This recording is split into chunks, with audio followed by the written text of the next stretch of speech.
মালাইকারি আমাদের সকলেরই কিন্তু ভীষণ পছন্দের। আর এই মালাইকারিটা কিন্তু সবাই তৈরি করতে পারে। তবে আজকে আমি একটু অন্যরকম ভাবে এই চিংড়ি মাছের মালাইকারিটা তৈরি করে দেখাবো, যেটা দেখতে এবং খেতে পুরো বিয়ে বাড়ির মতো হবে। তো অবশ্যই এই পদ্ধতিতে একবার চিংড়ি মাছের মালাইকারি তৈরি করে দেখো, এটা কিন্তু দুর্দান্ত খেতে লাগবে। গরম ভাতের সাথে এই চিংড়ি মাছের মালাইকারির যে কি অপূর্ব স্বাদ সেটা আমরা সবাই জানি। তো অবশ্যই রেসিপিটা একবার ট্রাই করে দেখবে, এই স্বাদ মুখে লেগে থাকবে। তাহলে চলো আর কথা না বাড়িয়ে রেসিপিটা ঝটপট করে দেখে নেওয়া যাক। নমস্কার, আমি সুস্মিতা। আমার রান্নাঘরে সবাইকে স্বাগত জানিয়ে শুরু করছি আজকের রেসিপি। চিংড়ি মাছের মালাইকারি তৈরি করার জন্য এখানে আমি গলদা চিংড়ি ব্যবহার করছি। তো চিংড়ি মাছটাকে পরিষ্কার করে কেটে ধুয়ে রাখা আছে। এবার এই মাছের মধ্যে আমি দিয়ে দিচ্ছি 1 চা চামচ মতো লবণ, আর দিয়ে দেব 1 চা চামচ মতো গোলমরিচের গুঁড়ো, আর দিয়ে দিচ্ছি একটু সাদা তেল। দিয়ে খুব ভালো করে মাছটাকে মাখিয়ে নেব। চিংড়ি মাছ মাখানো হয়ে গেছে। চিংড়ি মাছগুলোকে এখন হালকা করে ভাজতে হবে। আর ভাজার জন্য কড়াইতে দিয়ে দিচ্ছি একটু সাদা তেল। রান্নাটা আমি সাদা তেলেই করব, যেহেতু গ্রেভিটা সাদা হবে। তোমরা চাইলে এটা সরষের তেলেও তৈরি করতে পারো। তেলটা গরম হলে এখন আমি একটা করে মাছ দিয়ে দিচ্ছি।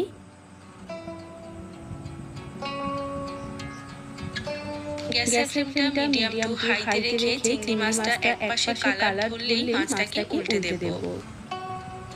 এই চিংড়ি মাছ কিন্তু খুব বেশিক্ষণ সময় নিয়ে ভাজবো না, জাস্ট 3-4 মিনিটের জন্য চিংড়ি মাছগুলোকে ভেজে নেব। বেশি চিংড়ি মাছ যদি ভাজা হয় তাহলে কিন্তু মাছগুলো শক্ত হয়ে যাবে। আর এভাবে হালকা করে ভেজে নিলে কালারটাও ভীষণ সুন্দর আসবে, আর মাছটা কিন্তু নরম থাকবে।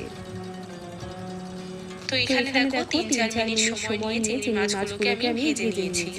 এখন মাছগুলোকে তুলে নেব।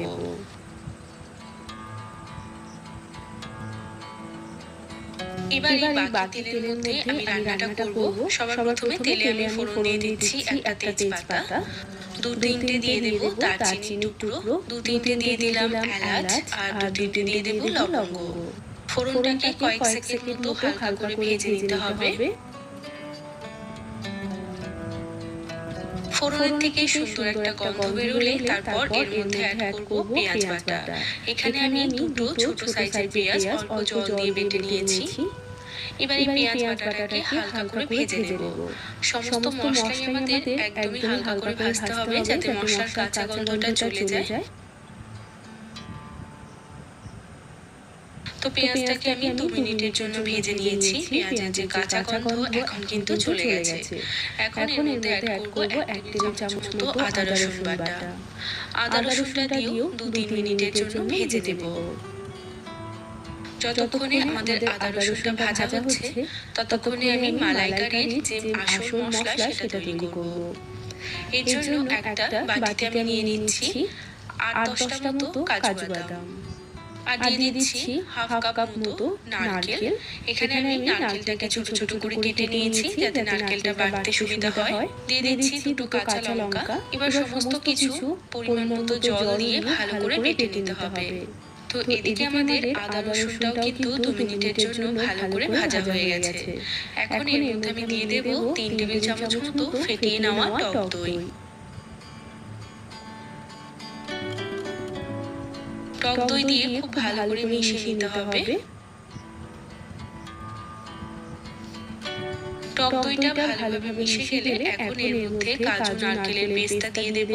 দিয়ে খুব ভালো করে মিশিয়ে নেব।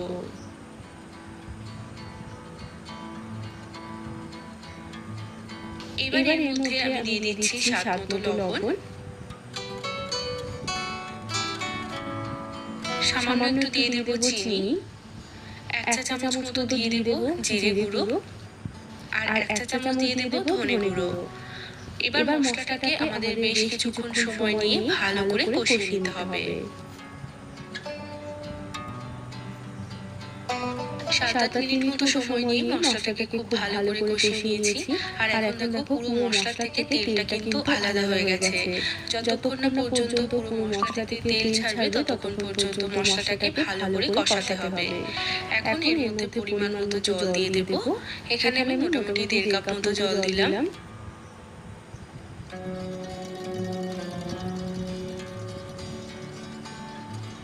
ঝোলটা ফুটে উঠলে তারপর ভেজে রাখা চিংড়ি মাছগুলো দিয়ে দেব।